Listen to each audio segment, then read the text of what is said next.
During the English periods, I normally come with these materials that I have gathered from Nalibali resources.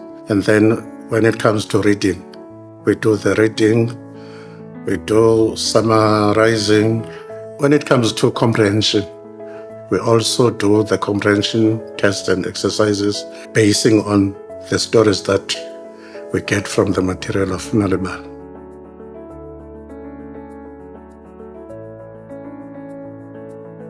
UNalibali usincede ngesimilo ngoba xa kungekho tishara eklasini akubikho ngxolo. Xa kukho abantu abadlala phandle siye sifunde sonke, sibizane sifunde sonke, kubekho abantu abohlala nabanye abantwana eziklasini. Njengoba thina sizilida, xa kungekho mntu eklasini siye siyofundisa abanye abantwana. Usincede ngaloo nto yokuba xa kungekho tishara masihoyane nisonke sifunde nisonke.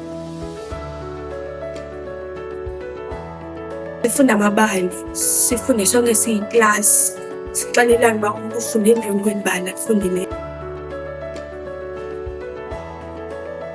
Improve kakhulu, uyabhala ngoku.